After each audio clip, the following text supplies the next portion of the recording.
Hello everyone. My name is Bridget. Welcome again to Watch It Be, the podcast, or if you're watching on YouTube, welcome to my YouTube channel. Today, I have the privilege of interviewing my good friend, economic analyst, like guru, market analyst of all things Ghana. He has great perspective about the continent as well. So today, our conversation is going to center on just getting some as far as we can, some objective figures on what's going on in Ghana and what that means for people in Ghana and for people in the diaspora who are truly passionate about, the country and the continent's development. So without further ado, I'm gonna do my virtual claps, clap, clap, clap.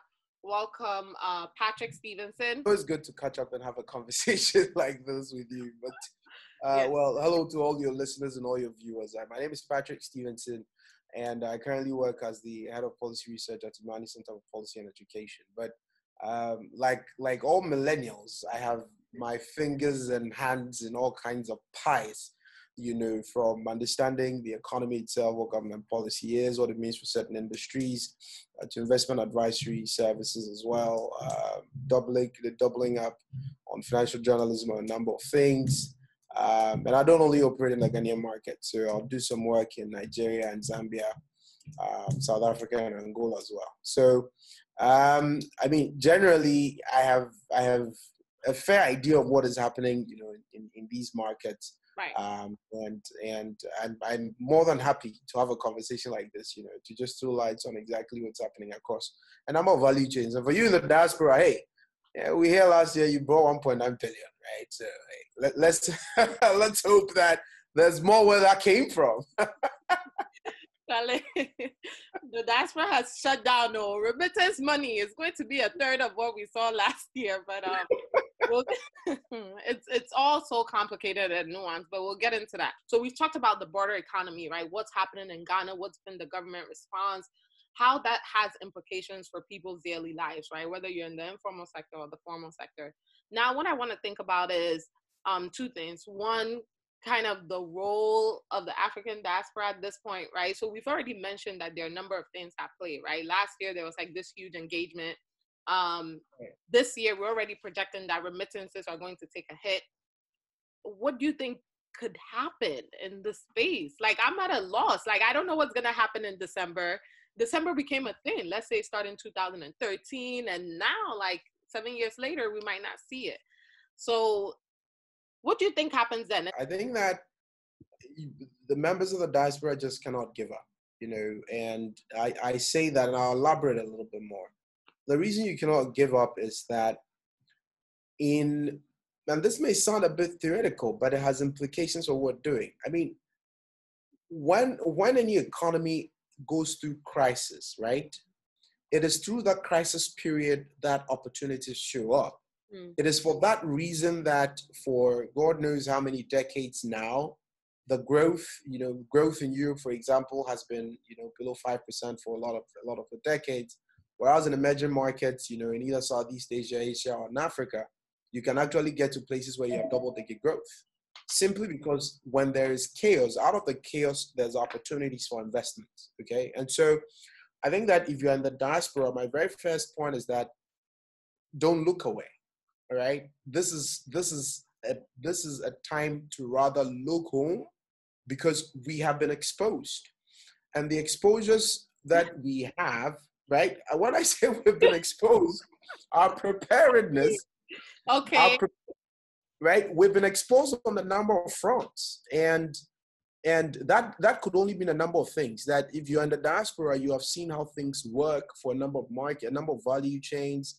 You have sufficient context. I'm not saying copy modules and come and deploy, but it gives you a completely different perspective to see the risks, exposures that we have in Ghana and on the African continent now. And it helps you tailor-make solutions in the area of business that adds value. I'll give you a typical example.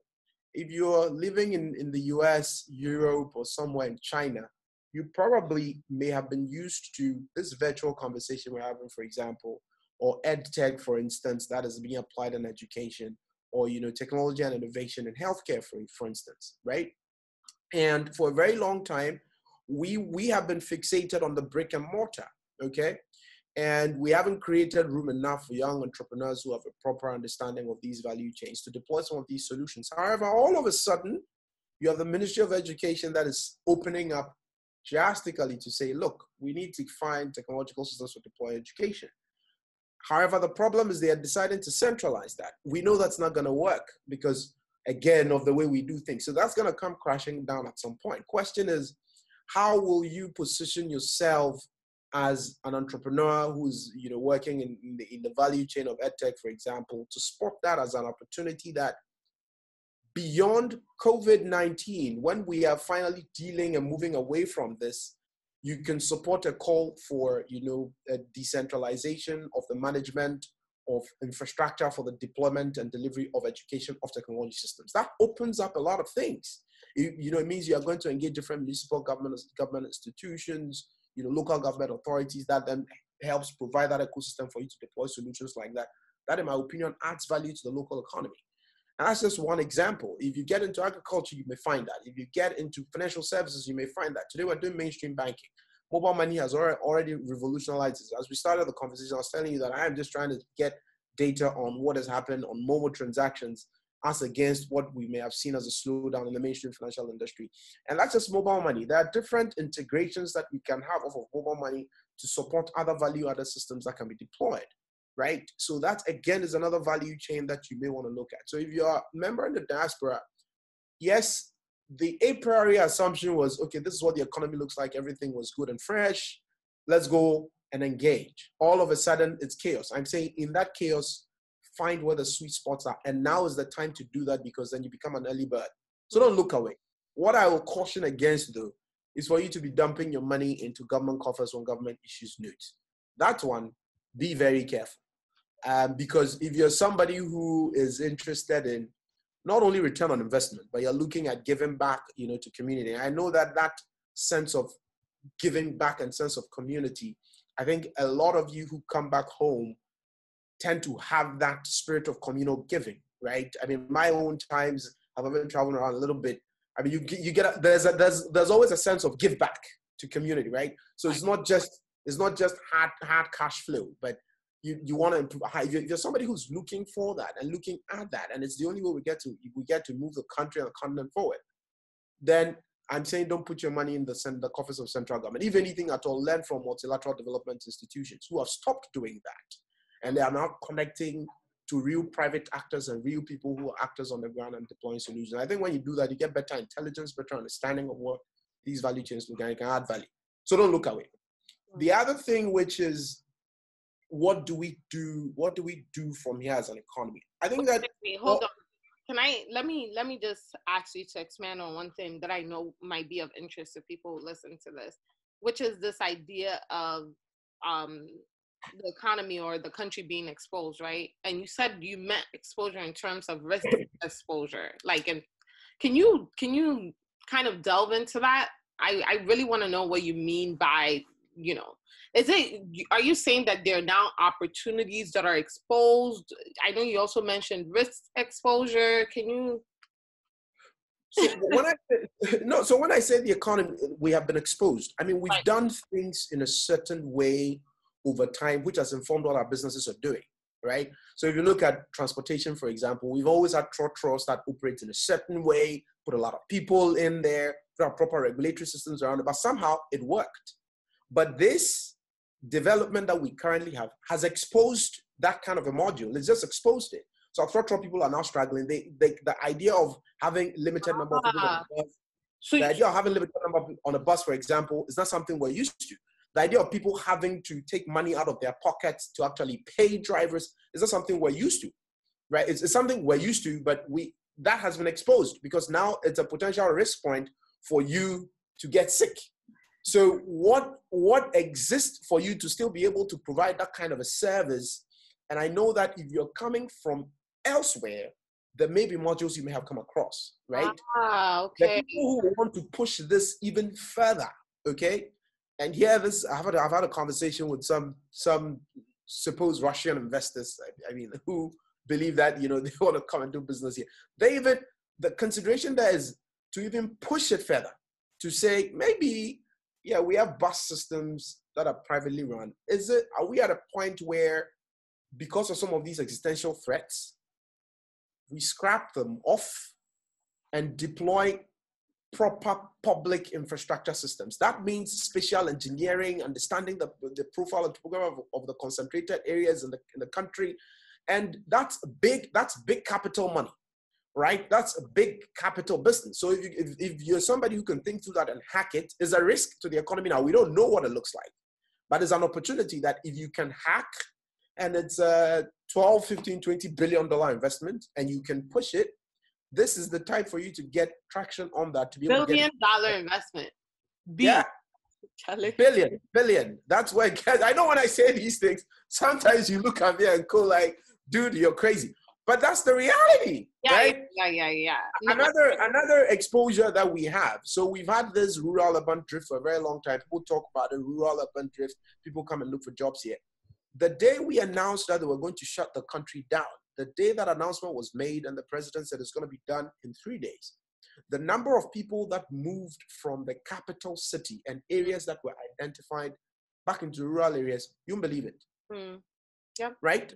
Yep. Just so that they can leave the congestion in the crowd. In my opinion, what that says is a number of things. One, if we create the right frameworks and environments for them to be able to live where they live and create businesses there, it's possible that rural-urban drift, we can flip it around. But that is something that the government has got to leave the initiative on.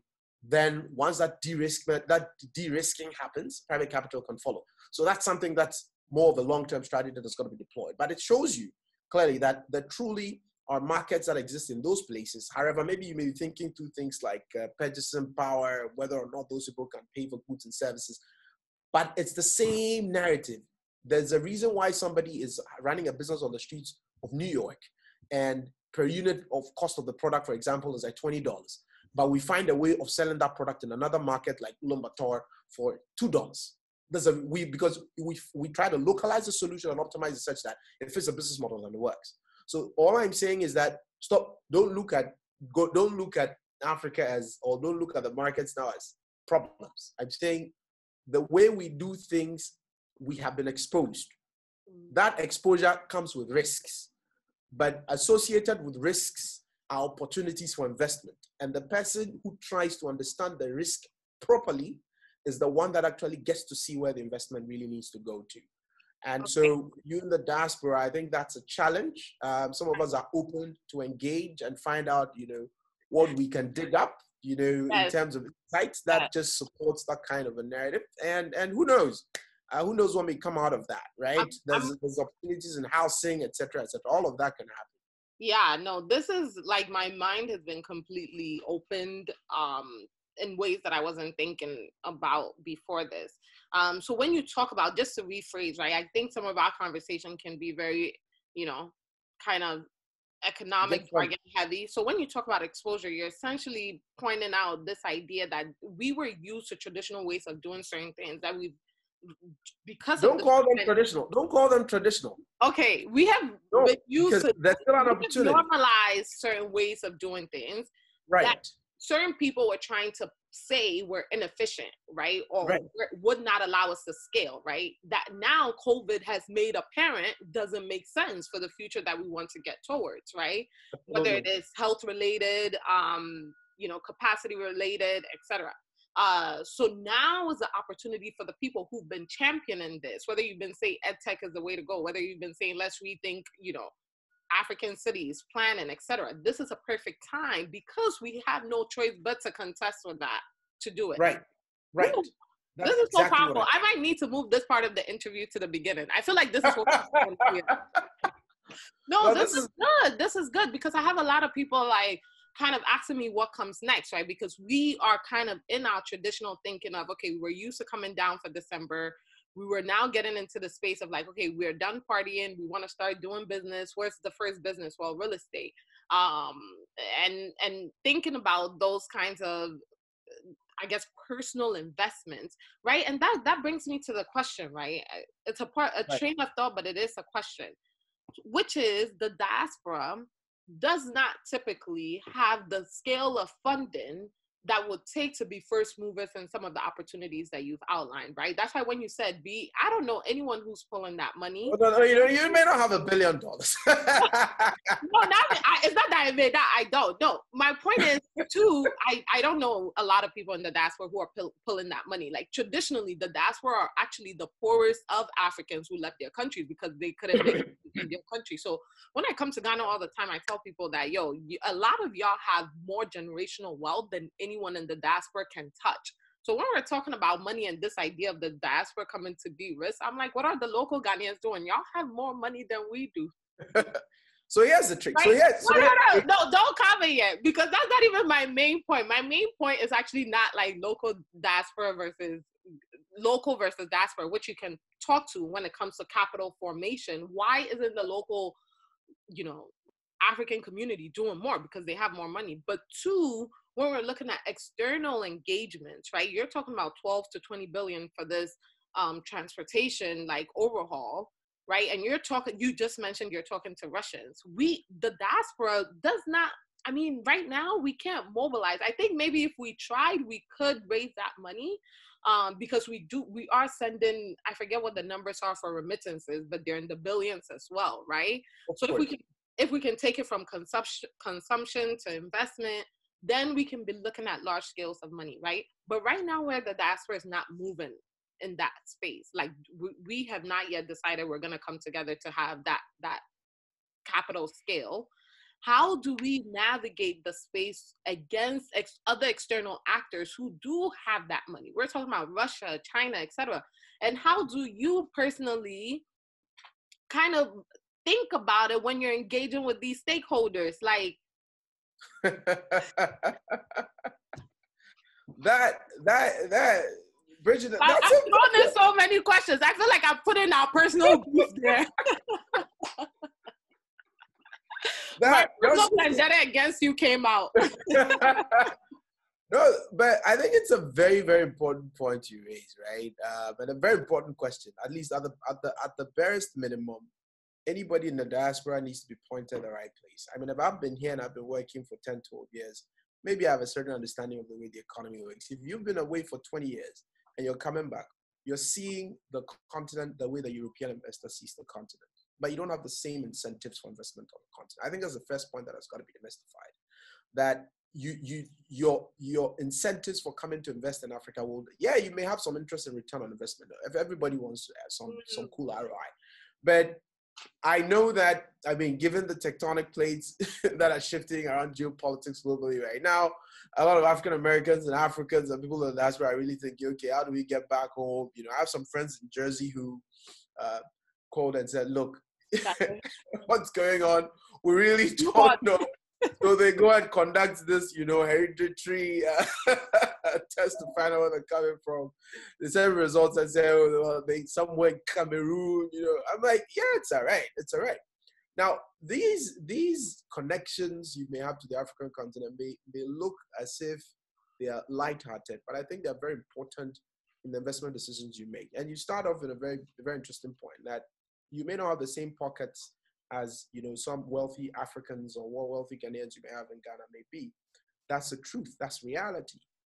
But what you should also recognize is that the mainstream finance industry does not recognize or is not structured to unlock wealth from Africans or Ghanaians the way we are, the way we do things. And we made this point earlier about our understanding of what is happening in the non-formal sector and how that is connected to mainstream finance, okay? There's a huge financing gap. Not that the banks don't have liquidity. The banks have liquidity that can be pushed to businesses. But the reason they can't is because you have businesses that are not structured, that socially don't seem to see what, mainstream financing requirements in Ghana really are. But you coming from the diaspora operate, or at least sit in a market where your orientation is not the way our SMEs have been structured to think. You get in, maybe you may struggle to set up a business, but you understand why you need to set up a business. You understand why the business you need a corporate board. You understand why you need a business that can connect into certain value chains. You understand why you need to put up a comprehensive business proposition and then send to mass lock get a local partner to find. You understand those dynamics. A lot of the local people, who will want to connect to the world of business in that area don't get it. I mean, I'll give a typical example. 2 days ago, this gentleman who reached out, who's politically connected, and just reached out to some friends of mine, and he said, help me put together a business proposition and send to Maslock. So we put together a list of requirements, like the way we have been hardwired into thinking. And the list were really, if you want us to help you put together a business proposal and send to go raise money, and it was going to be given something around 250,000 CDs, right? A seed funding for the business. That, if not anything at all, is getting to somewhere around $48,000 or $50,000. Okay, that's not cheap money. It's not cheap cash. But he has the network to be able to unlock that. But he doesn't get these other things that need to be done, and that's where you in the diaspora have an upper hand and a superior advantage. But we don't have the money. Yeah, but they have the network to get the money. We have the knowledge, or the interest. And that's the point I'm making. That coming back, you need to understand that kind of a local infrastructure to be able to plug in. Okay, and I think that if you find the right network, you're fine. Even if you don't get the network, I mean, we have regulations from GIPC and some other places that say you get some local partner, whatever it is. So if you spot the opportunity, like the case of this guy, I'm giving you as an example, for instance. The things we ask him, we send him a one-pager and say, provide us this incorporation documents of the business, certification from FDA, certification, to just show that, true, you have a business, at least from a regulatory point of view, that can operate. Right. Then show us 2 years numbers, even if the numbers are rough numbers, that we can build on to build a business case, okay? He has none of those. But when I'm talking to you, Bridget, right now, regardless of what your local connections are, you get it. So that if I say, okay, so there's funding from Maslock that can, you can use that to match up whatever equity or whatever investment you may also make, that puts you ahead of the curve. Yes, our prayer is that the finance industry will get to understand and we all get to appreciate what the local economy really is and provide support for it. But at the moment, we haven't. Right. And so I'm saying you have an added advantage in that area when you come and you have proper understanding of the social network infrastructure, and that is going to put you ahead.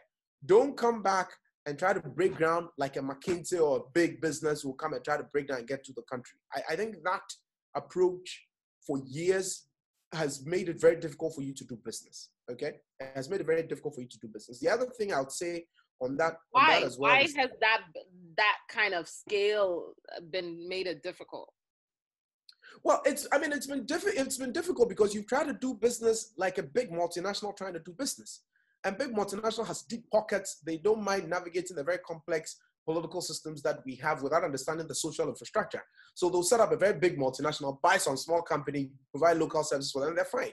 But if you are coming and you have your small $100,000 savings, you want to come and do some business here, I don't think that module, by the time you are done navigating that complexity, you are in trouble, right? But I'm saying that, so the other thing I was going to say is that the year of return and the initiatives you have been putting together in the last couple of years has done is to bring to the fore the need for the country to unlock value from the diaspora community. It has. So today it is something that is on the agenda of government. And for me, I think it's the best initiative that you could have ever put together, because look, there are a million things that every government on the African continent will want to pursue, okay? To the extent that multilateral development financing is drying out. Most of the countries on the continent have been going to the capital markets to raise money to finance investment and invest in projects, businesses, etc. That equally has piled up significant volumes of debt that most of them cannot countenance and cannot control anymore. Now they know that the capital markets will punish you. So it's okay to want to look to other softer alternatives for still supporting investments in the country. And I can speak Ghana as an example. I mean, the current finance minister we have tends to have that orientation that, look, there's diaspora capital, there's a lot in there, whether it's human capital, technical competences, or finance that we can unlock. The question is, what mechanism do we use to unlock that sustainably beyond our regime, okay? Because again, it's too risky. Yeah, people can go and put a few portfolio invest in banks here and there when there's a problem, they go away. But that's not what you want. That's not where jobs are created. So if you're setting up a vehicle, for example, which is why I get excited about some of the initiatives they put up in the last 3 years, if you do 1D, 1F, for instance, say we are supporting the local level, industrialization and agro-processing, etc., there should be room in that strategy, okay, for foreign, returnees, for diaspora people that want to come and set up business there. There should be room in there, okay? And to the extent that now we have brought the conversation to the fore, then it has to be resonating. So again, as a diaspora community, you need to find local actors that will help you structure some of these sorts of engagements and engage government on your behalf. Or, as a community, you should be able to do that. To say you've done 1D, 1F. Okay, what are some of the processing plants, et cetera, that, if you go to the banks to go and raise money, the banks are going, you government have to probably give a guarantee. The banks are going to take maybe 10, 15%. We from the diaspora community, we have a technical competence. We know where to bring machinery. We know where to bring that. We only need access to land and we need you to connect us. This is our money. We have money to come and do this. Okay. I think when you do that, you gradually tend to create, pipelines through which you can get through the system. And I can say for a fact, now once one of it works, every other one will work.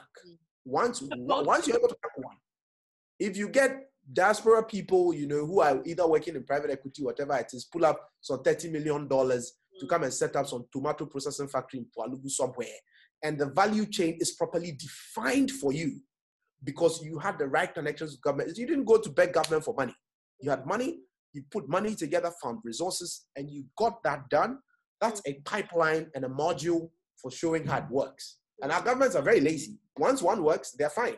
They're going to take credit for the creation of jobs, et cetera. But at the end of the day, you're solving the problem. This is a brilliant idea.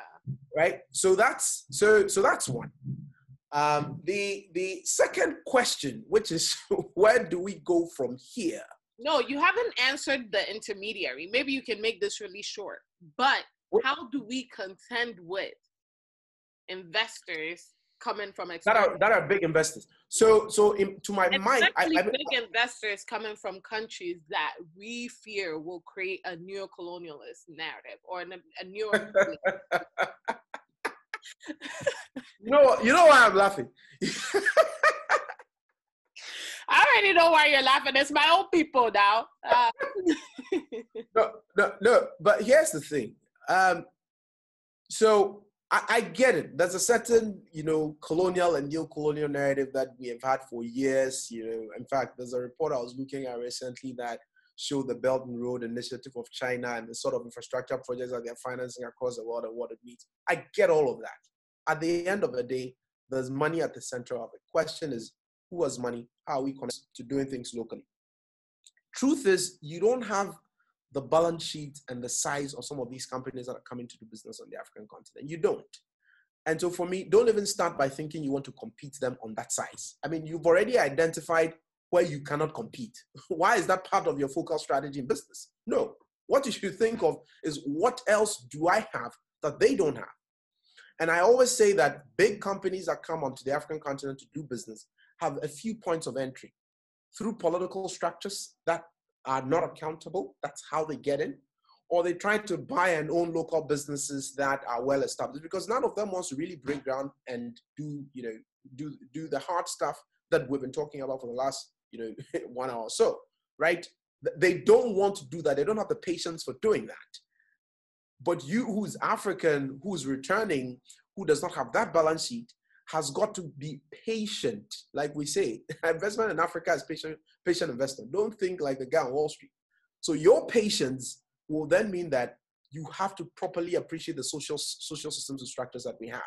Okay, so I wouldn't advise anybody to start competing and thinking about where you don't have competitive strategy. Of course, there may be cases where you try to pull resources together, find a bunch of private equity firms that are Africa oriented. There are those very easy narratives where you can put together. But I think the much longer term solution will be for you to look beyond just size and volume of resources that a company may have. Because those companies, to be very honest, in my opinion, don't dig deep to get sufficient local context about the investments they make. They don't.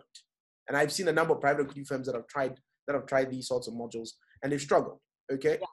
This is brilliant. Like, I feel like this gives me so much perspective in answering and talking about some of the concerns people in the diaspora have at this time, right? Which seems to be kind of this race for resource on the continent, whether it is Chinese buying, let's say, farmland in the Volta region, right? We've seen that, or buying farmland in the Eastern region or whatever. And there's this sense of, okay, if we don't do things at the scale that you're doing, we will not have anything left when we have the money to do that, right? When we finally mobilize enough resources to do that. So I think— So stop mobilizing. Huh? So stop thinking you're going to mobilize, right? Because when the Chinese comes here, okay, and again, it's as a result of limited understanding of what the Ghanaian economy really looks like and what the profile of the economy, truly is. When the Chinese is coming in, they have a Belt and Road Initiative and a certain strategy for investing globally. They want to do big infrastructure. You can't compete that. I mean, the guys are bankrolling big projects like the Nile in Ethiopia. You don't have the balance. Your own African Development Bank doesn't have that depth to invest. Forget Right. the fact that I say you don't. Your government doesn't have the money. Right. Do you know how much the ECOWAS bank is worth? You don't have the money. ECOWAS bank can't bankroll gas pipelines across West Africa. It can't. It doesn't have the money. And so it's very wrong for you to start off, the thinking that that's what I'm going to do. That's somebody else's strategy. They want to own a significant infrastructure. Question you ask yourself, what kind of infrastructure are the Chinese interested in? Okay? Because at the end of the day, I'm very liberal in thinking. I'm very libertarian. It's money. Where money is, where capital is going to go, will create value for people who have to buy goods and services. And if people can get those goods and services, in my opinion, at a very suboptimal price, at very optimal prices, than they ordinarily will have, I don't have a problem. Who provided the capital? At the end of the day, we need frameworks which you don't define that ensures that we safeguard the future generations. You in the diaspora doesn't define these frameworks. So if I take a typical example about ownership of natural resources, today in Ghana, we're talking about the creation and the establishment of a very complex bauxite industry in the country at the moment, an integrated bauxite industry that's going to have forward and backward linkages from alumina all the way to power generation. Complex infrastructure. Our stuff, by our estimations, is billions or 12, in fact, some put some of the numbers, close to $24 billion to be able to have that integrated system completely. The modeling I have seen as well, the numbers I've seen from quarters of government, puts the small numbers that just makes it juicy for some foreign investor. Okay, great. But there are specific value chains that business may exist. My point to you is that if you're in the diaspora and you're thinking who is going to own it, well, you don't have the political capital to dictate that. You don't. And so again, from a strategic point of view, what the diaspora want to say is that, okay, we still have interest in Africa. We still have an interest in the generational ownership of resources. That can only be resolved from a political point of view. And some of you don't even have political constituencies here. You don't. And so understand what your strengths are, cut to size, and find out what local connections you can have to influence those political narratives. That then creates a regulatory framework that protects the future generations. That I think will be a much better use of time and resources. And the way you can frame that conversation, for example, is you guys are looking to come back home. It will be very dangerous for you to get to a point where you're bringing home, you're coming back home with resources, you're coming back with technical competencies, and there won't be sufficient space for you to operate politically. That is a misnomer. Okay, you want to be able to tap into that, and these things happen for the Asian countries traveling to the US, working, getting education, and over time that brain went back home, and they did all kinds of things. Nobody was chopping up China in pieces because the political strategy around that was clear, and it was not determined in their case by the people coming from the diaspora. But I'm saying we have a different plate of geopolitics at the moment. So understand clearly that your responsibilities are going to be on a number of fronts. There's part of it that is going to be geopolitical, and I don't think everybody in the diaspora is going to be influenced in geopolitics. You may have people who are well established in the diaspora who can have that level of influence. It is important for you to start organizing yourself along those lines. Who are the people that can help us get things done in investment? Who are the people that can help us get things done geopolitically? Who are the people in the diaspora that go and sit at the United Nations, who go and sit at the African Union, etc.? Have those connections now that can help safeguard those sorts of regulatory reform, regulatory that protects this sort of investment generationally for you. But you as an individual, when you start thinking investment, I'm saying don't go and compete CDB. The Chinese Development Bank you can't outcompete them. And for me, from a strategic point of view, that you don't have a strategy. If your strategy is that China is owning the land, I want to go and own the land. You don't have the money. When the Chinese man shows up here and goes to buy a mine, when he goes to buy a mine, he goes there with a bag, cash, pays cash. That is the social infrastructure for investment at the moment, which needs to change. You can compete that. You have $1 million to go and pay to a chief to collect title for concession to mine gold. You don't. So just think within the existing constraints that you have. And I think when you think around the constraints, in my opinion, I see a number of pathways. There should be those that understand the political systems and structures that can engage, and help sort that out. But on the finance and investment and doing business point of view, I think that there's real potential if you understand the social connections. And that, I think, is where your energy should be focused. Because at the end of the day, it's all about liquid and people owning, the people being able to procure goods and services at very optimal levels and be able to live. I think that's the way you should see this, right? And so the final thing which you asked, which was where do we go from here? I think we can't do much than just wait this one out, okay? But it's equally bad strategy not to be thinking of what to do whilst you're waiting, right?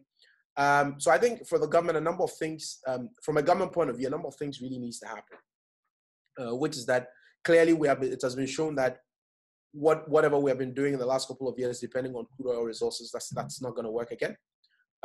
We have exposures on cocoa at the moment. We've gone to argue some LID, etc., but that's even not sustainable because the exposures you have on commodities are virtually the same. What you see, in the case of cocoa, for example, what you even have to put in to be able to raise money to support investments is actually large. What it means, the number of things that our governments post-COVID 2019 really need to think through how they can broaden the local tax net to be able to raise, significant local revenue. And that sounds like a buzzword that we have, bastardized in these parts of the world, where broaden the tax net and nobody does anything. Broadening the tax net, in my opinion, means a number of things. One, we have an overconcentration of taxation that is coming from the formal sector because that is the easier sector that we have identified and defined, and so we work around it. Right. There's a much harder job we must start doing immediately, which is to find out the strategies that help support and recognize the operations of the non-formal sector, okay? So that, like the examples, you have formality when it matters, and then you deformalize when it does not matter. Right. I think that narrative, really policymakers need to get a sense of it, okay? Mm-hmm. When you get a sense of it, it helps you determine the support systems that you can give to that sector of the economy, and invariably what you can collect in tax revenue. Mm-hmm. If you don't sort that out, there is absolutely no way you are bringing that part of the economy into mainstream that helps you raise a significant volumes of revenue that you can then use to plan centrally as a government. The other side of that narrative is that you don't provide the support systems that part of the economy really needs, so you can withhold shocks like this. That reduces your burden. That reduces your burden when the economy gets exposed, okay? So it's a chicken and egg problem. If policy does not understand it, policy will not be able to predict that kind of behavior or what is going on in there. And so that's the responsibility of the government. I think we all have a responsibility. Those of us as analysts, think tanks, whatever, we really need to look at that stuff and find out, in my opinion, what sorts of support systems can we give? Don't go and attempt that I'm looking at this sector and I need to reform it. The question is, I have been calling it non-formal. What are its features? What are its characteristics? What support systems does it require in the state in which maybe you look closer with that kind of an eye? The point will not be to formalize them with formalization as we know it. The point will be, what support systems can I give them to unlock value so that you can still have Mamea Latte's tabletop shop in Abubloshi that is now 100,000 cedi business a month, but becomes $1 million business a month. If you don't start thinking how you can do that, your constraint is always going to be, let me get her registered, let me get this compliance requirement, let me get her to go get insurance, things that kind of a business is not used to. And because you're not thinking like that, you equally don't find it necessary to go collect taxes from them. So your revenue collection is equally constrained. Planning for them is off. They have constraints they have to deal with. And so I think for government, that's a big mess that we really need to sort post-COVID-19. And I'm not sure, I think it's a collective responsibility. Mm-hmm. For private businesses, I think that a number of things will happen. For those that have been battered significantly, so tourism, which you started off, a few financial institutions, transportation businesses, when this is over, some may experience an immediate surge in output. That, for some, may be an opportunity. For others, it may be a risk that can kill the business. So whilst you're at home and it doesn't look like you can open, your business is not working, it's important for you to start understanding that if your hotel that was operating maybe 50% capacity and now you're near zero, the moment the floodgates get opened and business gets normal, there must be a way for you to ease operations gradually in. Because in some cases, you may get a surge in demand. And just like the decline threw a lot of things off, the recovery as well could be very painful. Right. So it's important for you to understand and then make preparations for it. If you are supplying food to people in a school and all of a sudden, school has resumed and you must operate at that capacity, it means extra financing that is required at that time. In some places, it means extra hands, extra labor to be able to operate labor that you have laid off. And so for businesses that are at home, I think that is important for them to start thinking through this. And beyond this and the possible upsurge in demand that they have to, or output that they may have to deal with, I think that for those that have been significantly exposed, it's time to start thinking through new business models. And I know it's very easy to say, right? It's the easiest thing to say, let's find out, alternative business models. But I think that there's an opportunity for businesses to start a lot of iteration and trying new things. And on that front, I think they must find young, innovative talent in the Ghanaian economy today that are prepared to disrupt traditional value chains. We've not had that culture where a bank, for example, will say, okay, I'm trying to lend credit to ceramics importers from Malaysia in Makola, and so what sort of product can I create? Financial product can I create for them? When I used to work in finance, it's a hypothetical question I typically ask, at a management committee meeting, and the answers were always the easy answers. Oh, so let's create a card, an RMB card that gets them to go to China to be able to import the stuff. I get it. But there's a young man who is building something off of a mobile phone that connects something and plugs. So he's prepared to disrupt the entire financial value chain. You need to, as a business and individual and collectively, start recognizing these talents and investing in them, because when times like this come up, these are going to be the solutions that, if they exist in your value chain, protect you against the shock. Okay, they protect you against the shock, and you may be able to navigate. And so it's important to start looking for, as businesses, start looking for these sorts of opportunities. And I think for individuals, really, a change in lifestyle, basically. I mean, if you look at me now, I never thought I could work, I'm introverted, but I never thought I could work, You're an introvert? I never knew. I'm very, very introverted. This is my zone. That not going out and staying at home 10 weeks is my zone. All right. But the point is, there were a lot of things that I never thought I could do electronically and virtually that now, I just couldn't comprehend. Let me have, in fact, I was talking to, one colleague of mine, Bright Simmons as well. And he was saying, look, there were board meetings. He never thought, it was just not possible for you to comprehend that you could actually do that. But now we can actually do that, and it's a lot more efficient. All right. I haven't driven out in a while, and my life, I haven't died. So the point is that there are on an individual level, there are things that we thought were relevant, things we were doing that sort of supported our lifestyles that I think are actually very wasteful. And so whilst we're thinking around individual, sustainability, financial education, literacy, etc., I think that we need to date a few, changes in lifestyles on an individual level. If you don't have to drive the car, you don't have to drive the car. If the meeting can be had virtually, have it. I'm not saying don't have time for loved ones. Pick a phone, call them, let them enjoy your company. All right. Right. But if you don't have to, don't. If you don't have to turn on the power in the office the whole time, don't. I think that what this has done is to show that, at least from a government, from a business, and from an individual level, there are significant inefficiencies in our decision making that we need to optimize going forward. And I think that if we think through this way, well, we probably may be in towards very interesting times in the future. Wow.